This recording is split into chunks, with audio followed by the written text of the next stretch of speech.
All right, folks, we are live. Check it out. It is DJ L7 today. I have a very special guest today, but I'm gonna let him introduce himself. Go ahead. Yes, thank you very much. Dennis Andrew Ball, Ball for All 2024, 2024 presidential candidate under the banner of the American Party of America, the American National Committee. We are the Americans. We are family first. If you're not fighting for your family, who are you working for? Okay, really appreciate that. Yeah. Now, just to kind of help my audience really get to know who you are, you know, how everybody gets started with their political journey from a different place. What's the first thing that kind of got you started with this whole political thing? I guess you could say. Well, for me, it started in 1995 when the Clintons were in the White House. Um, the Lewinsky scandals, the River Whitewater land trust deals in Arkansas, um, the Ken Starr investigations of Bill Clinton, and all the revelations that have come from this since. The Clintons are the reason I'm in politics, especially after Ronald Reagan was president. The Republicans were in office, and then here comes the Clintons, and everything changed to my dissatisfaction. Dissatisfaction with respect to his policies on abortion, policies regarding family unity, policies that did not consider the sanctity of marriage, all of the bad behavior that I believe he demonstrated and she allowed. This really, to me, was unacceptable.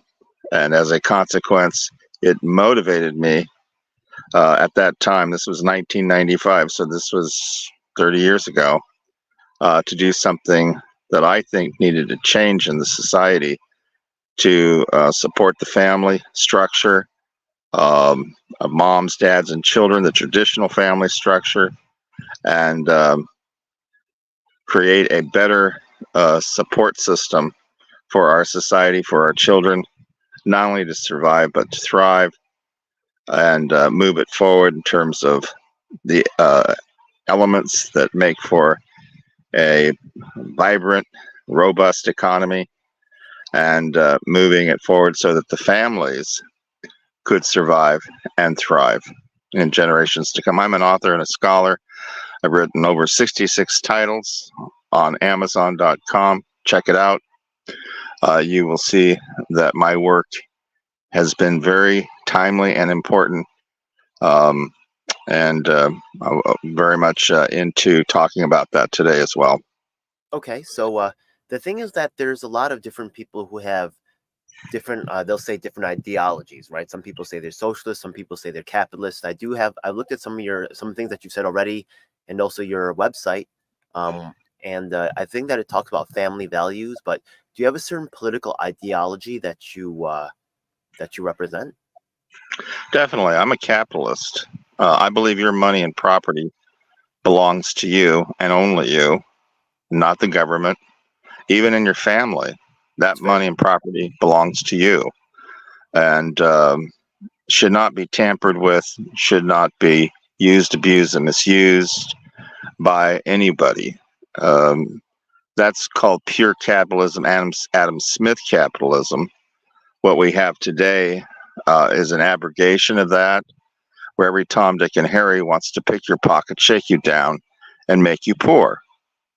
That's unacceptable to me, and I will change that system to bring I, it much more into what needs to be. I think you've also said that besides being capitalist, I think you also said that you also have some kind of ties to like conservatism, or because there's a lot of different frameworks for this type of ideology. So also you're family oriented. Are there any other types of political ideological frameworks that you fit in? Well, I'm a constitutional person. I believe the Constitution should be supported, not ignored. Unfortunately, that's where we are. Therefore, there has to be consequences for that kind of, be it bad behavior. I call it bad behavior, criminal behavior too, in government. We've got a dysfunctional family structure in the society. It feeds itself up into government, and then we have people like in Davos, Switzerland, with people like Klaus Schwab, who's talking about cyber terrorism, and all of his minks and people associated with him, like Bill Gates, who supports vaccinations, everything that really has become experimental, and I believe it's created a lot of heart disease, myocardia, and young people dying from it.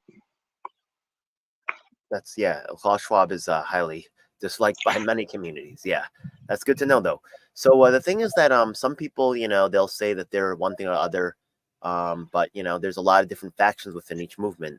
Some earlier before you said Adam Smith as in terms of capitalism, but is there someone, right? It could be anything, right? But within your political ideology, is there someone who's more influential to you,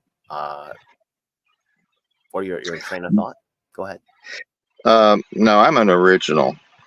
That's why I can write books, and I've experienced the abuse in the court system, probate particularly. And by the way, I am a court official as well.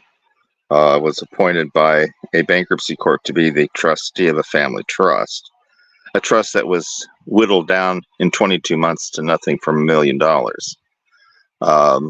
I've written 2 books about this. One is called Tyranny from the Bench, and the other one is called Guardianship Gulag. Both of these books talk about the problems and the solution, including leaning people who have harmed you, leaning their assets, going in and foreclosing on these liens. As long as you have the evidence, you can do that. And of course, you may want to bring in an attorney too, to make it clear that you're not there to play around, that you're to get some business and results. If not a settlement, then it would be a jury trial, and getting through the judge. The judge can be a difficult problem too. So it's a skill to deal with our culture. Is that the same thing as the surrogate courts? No. Okay, no. Interesting. Okay, this is a different one. Okay, good to know. Right. Yeah, good to know. Okay. I really appreciate that. Okay. So good to know that we have an original. That's good. Yeah. All right. So now the thing is that there's different people with different levels of experience. I know you've actually created your own party, things like that, written a lot of books. That's very cool. You have a bunch of experience.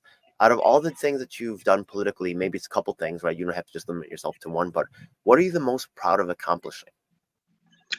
Well, the party is very important. You can burn down the country and you'll still have the same problems until they're addressed and fixed. Our attitude in this party is to create an atmosphere of knowledge, growth, and I would say, I don't want to say entitlement, but I'm going to talk about empowerment. That's the word, empowerment, to get people into politics, to run for elections, win elections.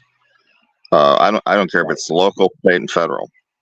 To change it out in the best interest of families, best interest of children, parents, and grandparents, and change the system from within. Like I said, you can burn down the country, but you still have the same issues until they're addressed. Okay, a lot of people have ideas, right? And I know you did something in the court. You started your own party, so some very cool things. But this is trying to help other people differentiate you from the other candidates. So by talking about what you've actually accomplished, people can see that you're more than just words. That you know what I mean. So what some people say they're proud of the kids and things like that. I asked to please make it more like relevant towards the office or management, stuff like that. It might be, but have to make the case for it. So what are you most proud of accomplishing as in the political world? Right now, I have a book called The Ball Doctrine, Creating Peace and Prosperity in Every Nation. It is dedicated to President Kennedy on the 50th anniversary of his death back in 2013.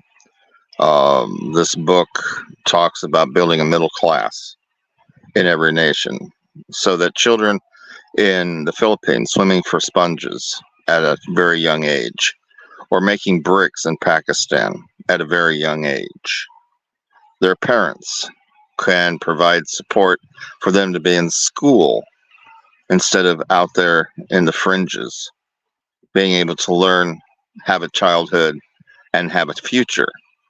That, to me, is very exciting and important, and I have that front and center right now. It's part of where I go to DC. I'll be promoting, as well as President Biden has an invitation for me to come to the White House and distribute this book to his people. I've also sent copies in the past to them. This is a big deal. Yeah, that is. Also, When is that happening? when I get to DC, it'll be soon. It'll be soon. Me and actually Mark Saffman have been talking. He actually is setting up some appointments with some of the senators. I know he's Yes. planning on going to DC soon. If that overlaps, I would love to actually be at the White House when you actually give Biden's staff or himself, even maybe possibly the book. That would be amazing. Just to document that would be really cool. Yeah. But not to go too much off subject. Okay, so good to understand. That's pretty impressive, right? Thank you. You're lining things up. So let's talk about talk about some of your positions on different issues. So the thing is that I usually cover my allies first, right, before I get to my own personal questions. So these are questions I've asked every candidate, and the first one actually has changed recently because of the freedom of Assange. I usually ask people where they stand on the freedom of Assange, but now I'm going to change that a little bit. Now Assange is free, but he pled guilty. What's your take on the whole Assange situation? Well, I'm glad he's free, but again, it comes down to censorship. Right. Yeah. Exactly. Okay. Go ahead. Okay. Well, I'm glad you said that. I'm glad. So go ahead.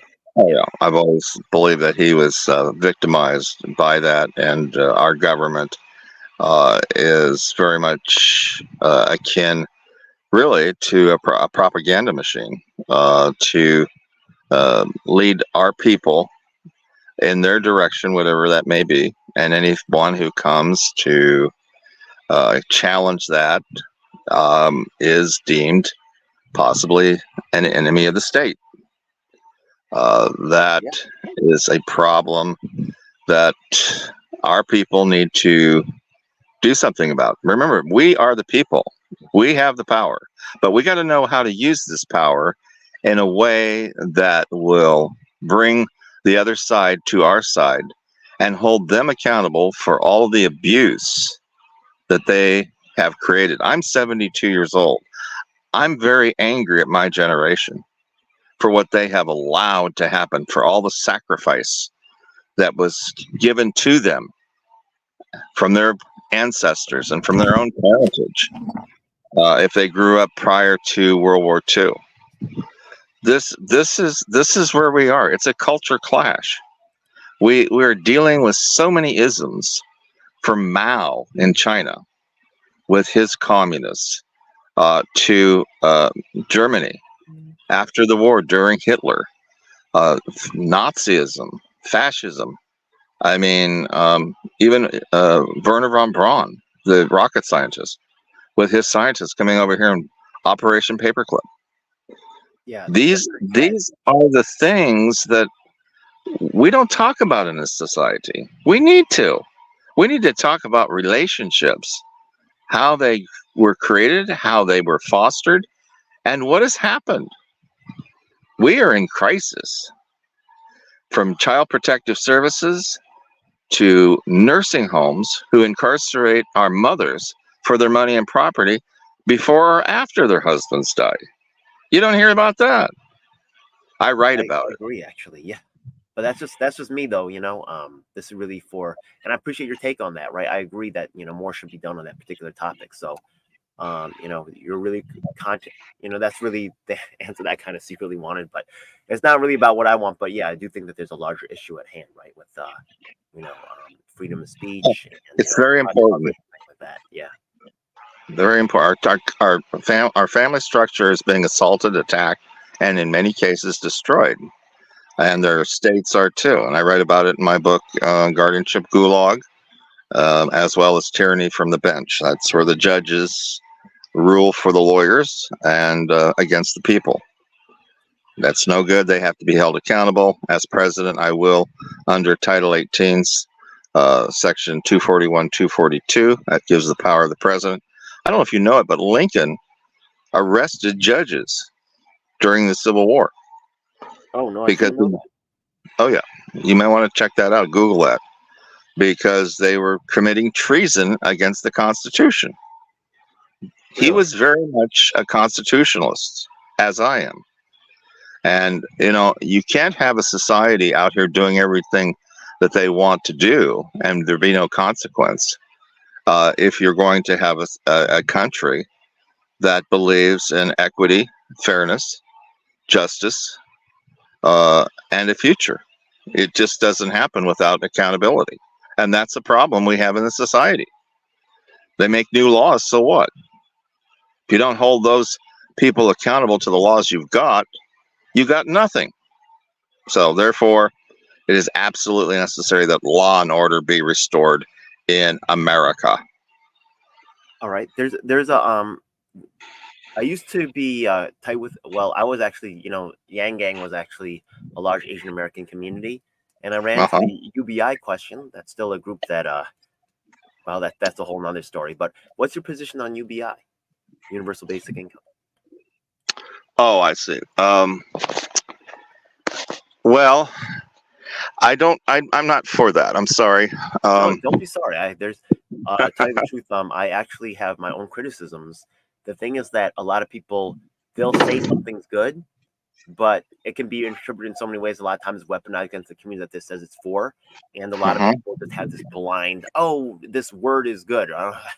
Absolutely not. So I was always providing, right, that's more someone who's more experienced. A lot of young kids get wrapped up into slogans and these easy solutions, but it's very dangerous. So I'm not here to push one idea or the other. I'm really here to find but I think a more mature answer would be more. I find the best answer to be more critical and to have just say, "Oh, I'm for it." That's usually a warning bell to me. But that's good. Okay. So no, your criticisms are fine. You should be critical. And I can Right? tell you why.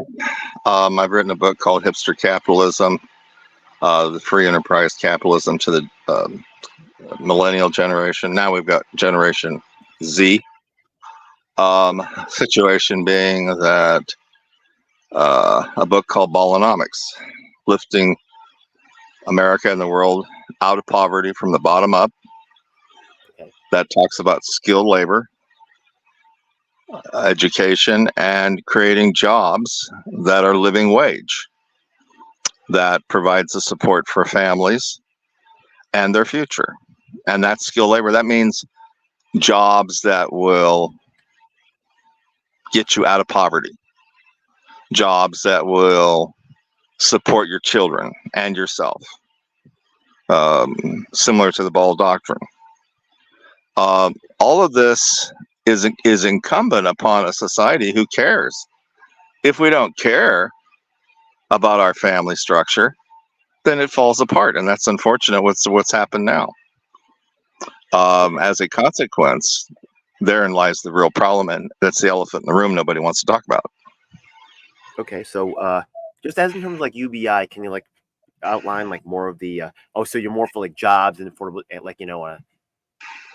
living wage Definitely. jobs instead of actual UBI. And okay, that makes sense. Okay, so all right, so let's go on to Reduction. a group that I work with. I work with a lot of groups. One of them is the disabilities group. I think you met Mark at the recent presidential candidate debate, which was cool. Yes. Pretty much check that out. So right now, there's people who are who have people with we take a look at minimum wage, and the thing is that often that's kind of pegged to poverty or those types of things. And the thing is that people with disabilities, they're often allowed to be, there's actually allowed to be paid sub minimum wage. And the thing is that, maybe I would understand if they have a lower productivity or whatever, and maybe some adjustments have to be made, but maybe we can make that up with subsidies. But would you at least be willing to assure a minimum wage lifestyle for people with disabilities? Oh, you bet. Disabilities that are, documented by the doctors, whether mental health or physical health, well-being. Yes, I believe that people should be supported in our society. Those who fake it, I think they should be held accountable. I think that the atmosphere in this society must be production oriented. not the other way. And as a support system, um, knowledge is power, and therefore programs that will work for people, especially young people, to get them in a position where they can find a job, or in the process of being trained, work as well as be rewarded, be able to save, maybe have a nest egg themselves while they're training, and move into a job that provides them a living wage. Okay.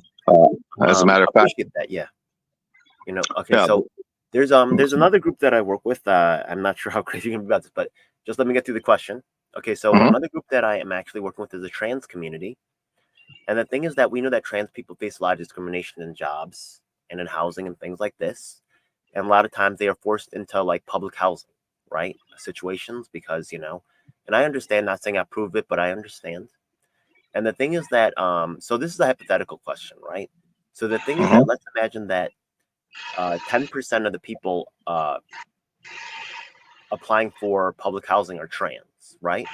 But then we Uh-huh. look at the people in public housing, see that only 2% of the people in public housing are trans. So we go to the trans people in public housing and say, what's going on? Why is this happening to you? And they say, we're getting beat up, we're getting discriminated against, stuff like this, blah, blah, blah, whatever. So the thing is that, right, even though whether you agree with their lifestyle or not, right, they still pay taxes, hopefully, right? Or they're still like, should be able to get some type of government services. So whether you agree with this community or not, like how will you assure that they're getting fair access to government services? I think we need a blue ribbon panel to investigate their concerns and What is a make blue ribbon panel? recommendations. What is a blue ribbon panel? It's a group of people who listen and examine the concerns of other people. And then as they do their investigation, they have witness testimony, evidence, documentation, and then they come to a conclusion as to their recommendations. I think that's where we are at this stage of many of these different issues. And I think that I'm writing a book right now called Divided by Gender. Our position is that we have two genders, male and female. The trans community thinks that there are 54 genders out here. That's fine if that's what they believe. Some trans community, right? But the thing is that also just so you know, when I asked the question, right, there's like this kind of like a question about 10%, 2%, and that can start to bring the idea of quotas and things like that. How do you feel about that as a solution to try to like address these kinds of, when people are measuring things and things seem off? How, like, how would, I know you said the panel, right? Yeah. But just you personally, what would you think about, how would you, maybe that's not right. Maybe you don't want to have the quotas. Maybe you want to have this panel. Is that really Right, it says, and I don't have enough information to make a fair judgment on the issue. So that's why there needs to be an investigation of this with testimony, documents, and for the panel to come up with their conclusions and recommendations. And that's what.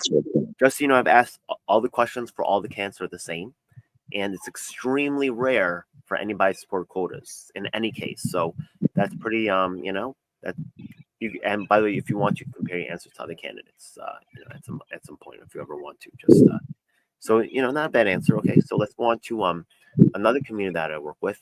Have you ever heard of something called the right to repair? No. No. Okay. So the thing is that nowadays a lot of okay, so the thing is that nowadays a lot of companies are moving towards subscription models for everything. Like if you want to have heated car seats, you got to pay like some recurring fee. And now they're like, the thing is that phones, well, actually, if you go to McDonald's, right, a lot of times the ice cream machines never work. That's because the maker of the ice cream machines told McDonald's that every time you fix the machine, it's going to cost you tens of thousands of dollars because they have a contract that forces them to have to get the servicing done at their plants. Now the thing is that the car community, right? You can go to any garage and get like your oil change, things like that. But the thing Right. is that now, and that was due to like some fights for right to repair that happened in the car industry, where now you can go and get things repaired. But now, A lot of, I don't know about the Teslas, things like that, but now a lot of companies are locking in, like especially with phones and stuff, iPhones. You can only get your phone repaired at an iPhone store. You can't get it like at the independent shops, and now they're introducing like software or chips into like even the screens. So if you crack your screen, you can't change the screen. You have to buy a new phone. So Right. people are resisting that. Yeah. Just so you know, actually, Biden, the military had so many problems with this that Biden actually had to force military contractors to actually give the military the right to repair their own vehicles and equipment. And farmers Mhm. right now are having a huge problem because their tractors now have a lot of technology installed on them. So Right. if they're a piece of machinery breaks, they're not allowed to service it themselves. They have to go to an authorized service repair dealer that's going to charge them a lot of money, and sometimes they can't even, because they have to get in line. And but you know, like the crops are time sensitive. If it goes Right. like a week, 2 weeks, or if a rain comes in, the crop can be Mhm. spoiled. And you know, but it's not the manufacturer's problem. Mhm. So, would you support the right to repair? I would, and I would say also that elections do have consequences. In my opinion, the Biden administration is a disaster because they violate so many important issues that impact people personally. And I don't mean that as a generality. Um, if we had time to break this all down, it'd be interesting. But the country right now, to me, is in a moral decline. And this has to do with the leadership at the top and their attitude toward the future. And I mean, we can go from electric cars to combustion engines, global warming, which I do support, by the way. Uh, the Wait. You opportunity, support global warming? I support climate change in respect to investigating it and changing it for the benefit of the planet. Okay. We have All right. too much toxic fumes coming out of China. They don't care. We have overregulation in our own country to keep the ozone layer intact. There are so many environmental issues. The fires out in the West, the way that they are combustible and the damage they've done, let alone energy weapons that may be starting them. I've seen videos where it appears that there are cars out here at night igniting the forests purposefully. Who's doing this? I mean, there are so many abuses going on in America right now. We have to change this. We have to create an accountable environment. And I think Guantanamo Bay, Cuba is a great place to start. What say you? Ooh, yeah, that's pretty crazy. Yeah, Guantanamo's pretty. It's still open. I thought Obama was supposed to close it. No, he kept it open. Like, what is going on, man? Yeah, it's still Right. open, right? That's crazy. Yes, it is. Yes, Yeah, it is. And it's it's very embarrassing. well. To me, it's important. Why? Because there are criminals out here in government and beyond, and have shown them their ugly face to us, we the people, on so many different occasions, and nothing is ever done to them. Not through the Justice Department or the courts, or the district attorneys or county attorneys. And as a consequence, they have a free pass, and they can continue to do this kind of abuse as well. I'm a court official. I recognize what is going on in the courts. It's a travesty. It's a disaster. It's anti-constitutional. No accountability. No accountability on the part of judges, lawyers, the state bar associations. Like I said, I've written a book about it called Tyranny from the Bench. You know, this is one of the real Fighting. reasons why I'm really hoping for help from like third-party candidates like yourself, because honestly, right now you can look up. There's a article about this. The Queens District Attorney Melinda Katz and the New York State Attorney General Letitia James was found by a federal court to be unconstitutionally violating the law as in terms of covering up for prosecutorial abuses in New York State, Right. in wrongful conviction cases. And even Right. now, you can see that the prosecution of Trump seems to be political, and there's people who have been wrongfully incarcerated for decades that are just being ignored, and the priorities are all messed up. And Right.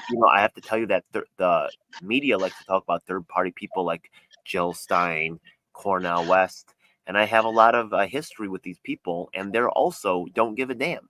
So we need like other, I believe it's controlled opposition and third party Mhm. candidates like yourself that really are not getting the press. You're unable to really bring up these issues, and it's really sad. But you're saying a lot of goddamn truth, and I appreciate it, man. I'm really hoping for candidates like yourself to really help bring these issues to light. Well, it's absolutely necessary, and that's why I'm here. I'm 72 years old. I started this in 1995. The party lives. The party is moving forward. If you're not fighting for your family, who are you working for? There's a subplot to that as well. All of this is very timely and important, Ed. We are in trouble. This nation was not I'm working designed on this way, I'm working on it with including. this issue. Yeah, you're right, though. You're right. I agree. Okay. You burn down the country, you still have the same issues. I'm defining all the issues. I want them all on the table. I'm very precise as far as the facts and putting it in writing so we all see exactly what we're dealing with. Praise God. Okay. So the thing is, now I'm going to get to like some of the more general questions. I think that's all the partner questions I usually ask. So, as president of the United States, you would be in charge of like foreign affairs. There's a lot of crazy things going on: Russia, Ukraine, China, North Korea. What's your take on the current geopolitical situation here? Well, this is where the Ball Doctrine comes in, creating peace and prosperity in every nation. What is that about? It is about building a middle class. Let's talk about Russia right now. You know, when Reagan and Gorbachev met in Iceland, I believe, their attitude was not to destroy the Soviet Union, but to improve the quality of life for their people. Glasnost and Perestroika was the theme of that summit, that meeting. They came to a conclusion. Unfortunately, I guess, or fortunately, depending upon your bent on geopolitics, um, Russia's economy failed, which in some respects had Yeltsin, who was the new president, understood that the society needed to become much more free market capitalism and protect the people, the Russian people, against oligarchy. We would have a different situation, including not giving his job to Vladimir Putin, who is a KGB agent, and all into reorganizing the Soviet Union in his image. So there you are.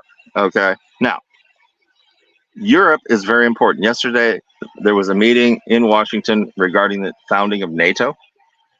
President Biden was there, and he was commemorating the signing of the documentation for NATO in Washington, D.C.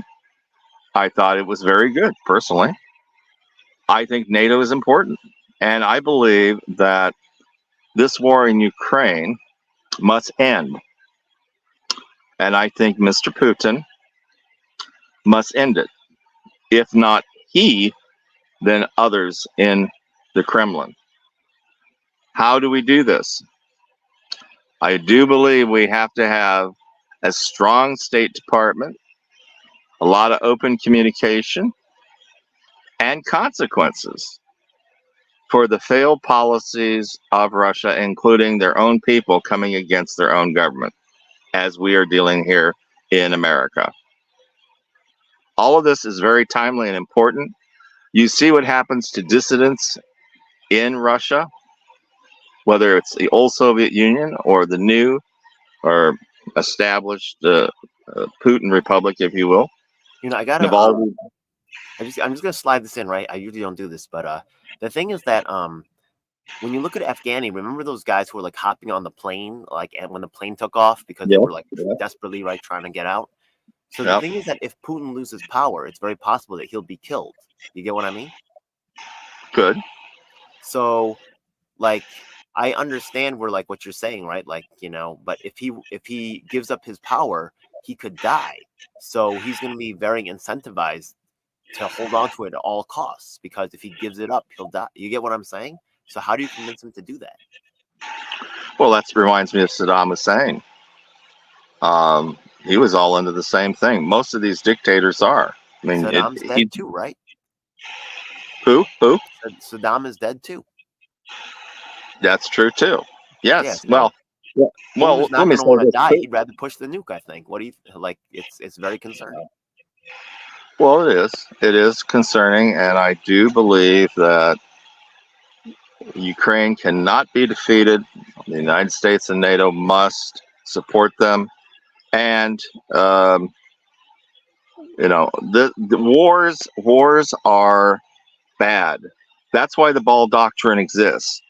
I would like to have a meeting with Putin and give him a copy of my book. Well, maybe we find a way to like get one sent over. That would be interesting. Yeah, I actually have a former mayoral candidate who's actually from Russia. So he's actually participated in a criminal justice discussion panel, which was interesting, right? He also was a former auxiliary police officer in New York City. So interesting, cool. Okay, so let's go on to another thing that the U.S. president is actually involved with is a lot of talk about spending, things like that. So the thing is that there's a lot of a big portion of the United States budget is on these things called, what is it? Entitlements, like welfare, Social Security, things like that. What's your take on those particular issues? Well, I think they're necessary. I'm disabled myself. Okay. I have scoliosis and lipedema. Okay. I have to have my meds. I have to have my scooter. I have to get around, and I'm not able to work. Therefore, it is important that people like me have support from this government. My problem has been that the funding that was available to my family was stolen by the courts, by the lawyers, by the guardians, all of that, with impunity. I've had to chase them. I am in the thick of it. I understand this so well. And murder is not beneath them. We're dealing with criminals, Ed. And let's face it, this is the reality of our country right now. My generation has allowed this, and I'm angry. For the right reasons, too. I appreciate you taking these issues on. Someone's got to do it. I wish that more people were listening, but I do appreciate that. Yeah. I'm not here to grandstand. I'm not here to be a hero. I'm angry. I'm angry what has happened here because of their behavior. This did not need to happen. But it does, and it did, and it continues. It must stop. Who's going to stop it? Who's going to do this, Ed? Who? It better be us, or otherwise it's not going to happen. So, if it doesn't happen one way, it's going to course correct in another way, which is going to be a lot more brutal. So, oh well, let's see if we can reverse. Like I said, you burn down the country, you still have the same issues. Yeah. All right. So, also talking about criminal justice reform, there's actually, before the riots were going on with the, during George Floyd time, that happened pretty recently. There's other, right? You said that there's other criminal justice issues going on with corruption in the court systems. I'm definitely a witness to that. What's your ideas for criminal justice reform? We have to deal with the family. I don't know if you know this, but 90% of black women vote Democrat. Yeah, they're actually. Oh, they also have They have some of the highest voting rates percentages. Right, and the reason they do that is because their man is either in jail, or he's running the streets, dealing with other women, particularly. Well, who knows, men too. And they're out of the home. In other words, the fatherless family is very well documented in the black community. Yeah. And the behavior is indicative of the problem. I mean, and in the ads here that I see, like that are paid by the government, right? Yeah. Right. For like voting and early voting, they use black women's faces, and I know what they're up to. I know they're promoting Democrat voting. They're playing games, and it's so obvious. They're trying to twist. It's so crooked. It is, and the reason it is because the men are gone from the homes, the women are looking for support to raise their kids, and so the Democrat Party has found an easy way to get their vote. It's almost like get out of jail card, and buy it out. It's like a bribe, and I believe that that's a problem. Nobody wants to talk about this again. This is the elephant in the room. Again, it comes down to the family. The criminal justice system is indicative of the lack of accountable constitutional reforms that need to be in place. The president needs to be talking about this, okay, including the border issues. It's all tied together. And the realities are, we're talking about leadership, bottom line. Strong leadership that defines the problems, understands it specifically, and gets down and dirty into the weeds to change it. Praise God. I understand. So, I appreciate that. Are there any other particular issues that that your campaign is bringing up, like around this particular, focusing on? Go ahead. We have a platform, and that's available at the AOA-ANC.org website.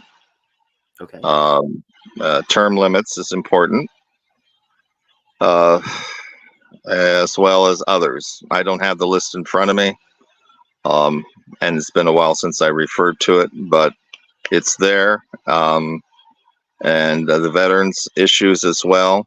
We're for pro-life. Life is important because we believe that the baby, not a fetus, the baby has the right to life, and therefore that life at conception, incidentally, they've done studies on this. They've even showed that there is a flash of light when conception occurs, and we believe that is a life that needs to be preserved. I personally, as far as that issue is concerned, goes back to 1973 when Roe versus Wade was enacted by the Supreme Court of the United States. Was supposed to be only used under issues or circumstances of rape or incest. Instead, they turned it into Planned Parenthood, as though this is contraception, using abortion as contraception. And that's wrong. Totally. That's a life.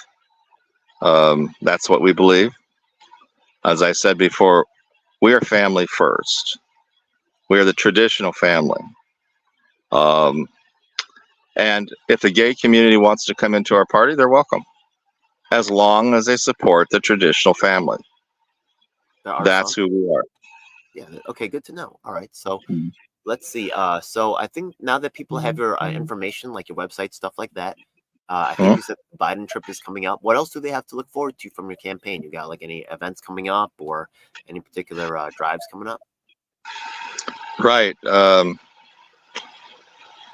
We have requested a debate with RFK Jr. through NPR. Has he responded? Not yet, but we keep at it. We believe that's the right choice now, because Biden and Trump has had their one debate. They may have another one, and they've excluded RFK and anybody else from their platform. So it's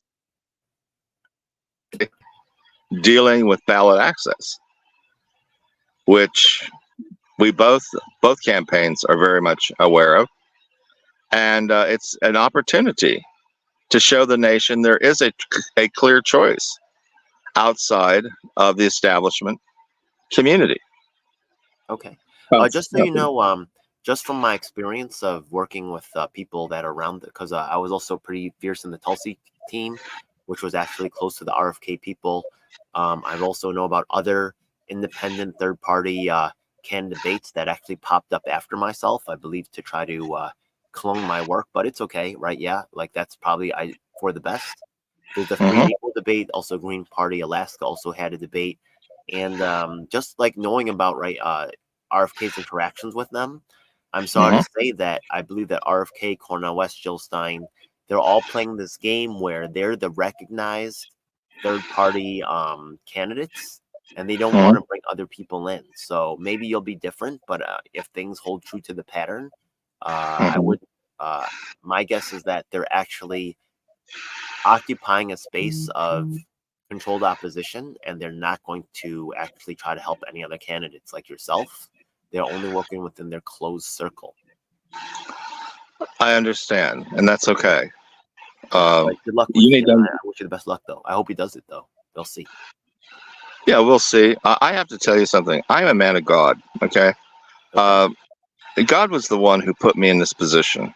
I asked God. I've written a book called "Don't Stop Believing: The Power of Prayer for You," and that the essence of the book is ask God every day. The God of the Bible and the God of the universe, to me, is the same, one and the same. Okay. Therefore, He knows you and I better than we know ourselves, but He wants us to know Him. Just like when Moses met God on Mount Sinai. I believe God wants people to know Him. And if we ask Him what it is He wants us to do every day, He will lead us to it, whatever that it is. This is a Christian God, am I correct? What do you have a certain denomination that you follow? I am a Christian. I am a believer in Jesus Christ. Seventh-day Adventist, Presbyterian. Well, I'm a Catholic. I'm a Catholic by ancestry, a Christian by faith. I grew up in the Presbyterian Church, and I have a personal relationship with the church in La Jolla, California. This was a church that Richard Nixon would visit when he was president, and this is a church that I was baptized in. And it's a very wonderful church. The pastors there know me. I've written 10 spiritual books. I don't know if you know that.